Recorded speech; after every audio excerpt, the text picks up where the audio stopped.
Hey all, Jeff from Holistic Nutrition here. Today I want to talk about meal plans, and particularly the meal plans that I put together for clients, and basically show you some of the details that are included in the packages that I give for both 7 and 14-day meal plans. I'm going to show you just a couple visuals from a sample meal plan that I've given to one of my clients.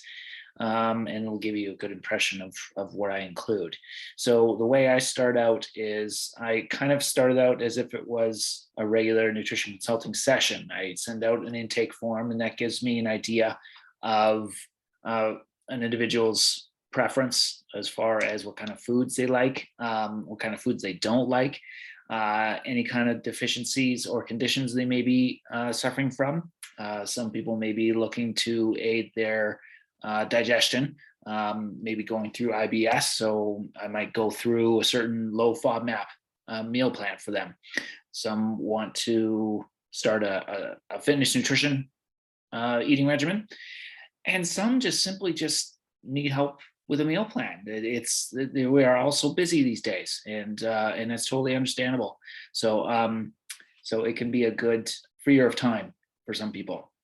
And so from that intake, I put in limitations and certain foods that to not include and certain foods to include, and take consideration how busy they are, whether they want leftovers or whether they want original meals each day.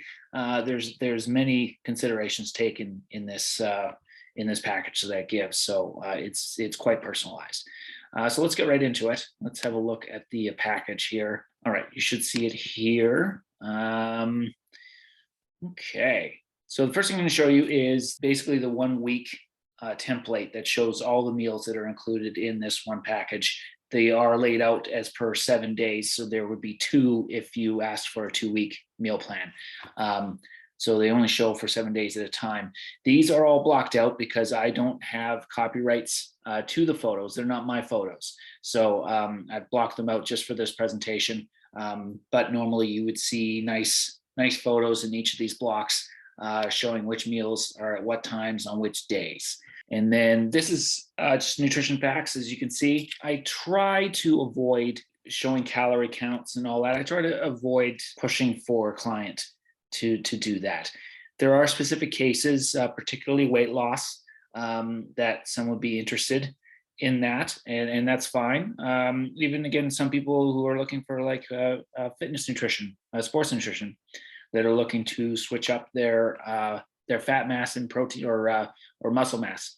So it's good to follow the macros and the micros in that case. So I will include it if it's requested, but sometimes I tend to not put it in because the really important thing is getting in the routine of making these meals. And really just enjoying it. So this can be kind of distracting sometimes. And then a great perk with this is the grocery list that is included. It is automatically updated as I add meals to a certain meal plan.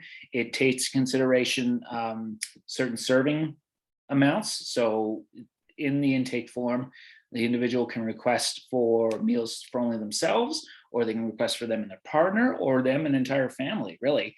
And often there will be leftovers. This is one of the great things about meal planning is you do kind of plan out for 3 or 4 days sometimes, in some cases, for certain meals. So this takes all leftovers and all servings into consideration when you get this list. It is supposed to kind of follow the way a typical grocery store is laid out as well. As you see, the produce is here at the top.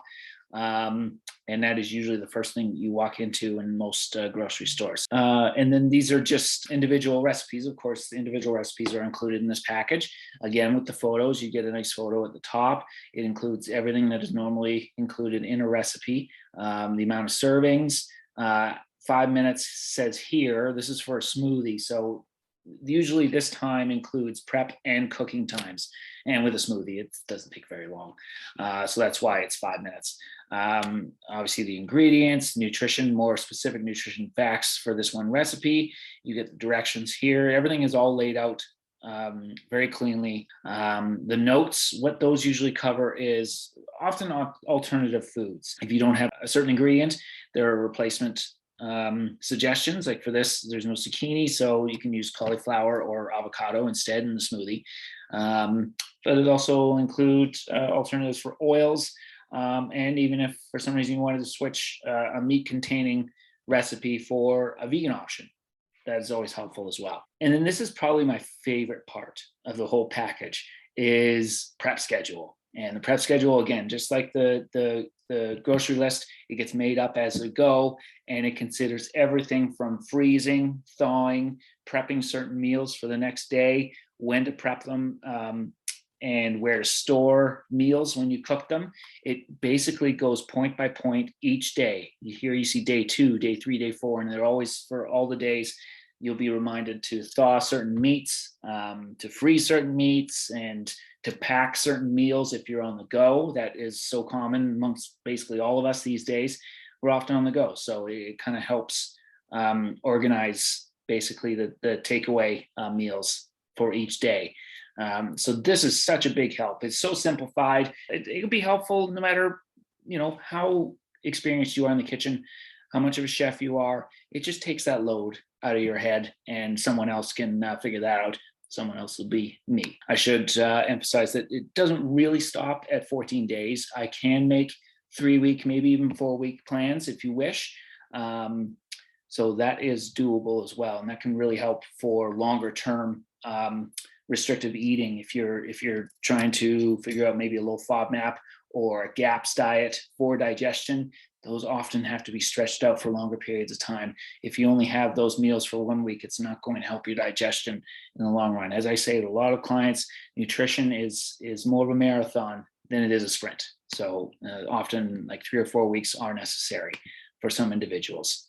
So a couple other points that I'd like to include. Once these meal plans are set, I'm just going to stop sharing here. Once these meal plan packages are set, then I will email them to the individual. You'll get a PDF version of it. You can either download it from there, or you can access it through my Practice Better Work Hub, which a lot of my clients will sign up for when they sign up for my services. And that is available there on your hub if you sign up. You can download it whenever directly from that online cloud, basically. Keeping it digital, that'll save paper for sure. But sometimes people like to print the stuff out, especially grocery lists and all that. I'm kind of the same way. At least the grocery list I like to print out. Some people like to print out the actual recipes, and that I tend to do as well. The only thing is that we'd like to keep the recipe with us, right?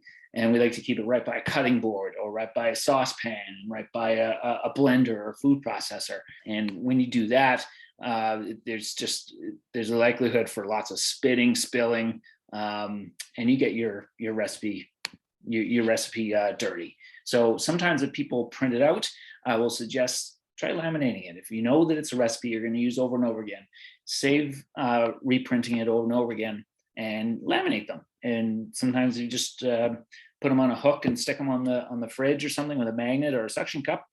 That's a good option if you like printing out these recipes. So if you are interested in these meal plans, you can contact me. All my information will be below. Sign up for my YouTube channel, sign up for my other social media channels, and you'll get enough information from there. And also go look at my website, wholeinstinct.com, for any further information. Thanks for joining me today, and hope you enjoyed this video, and keep an eye out for future videos. Thanks.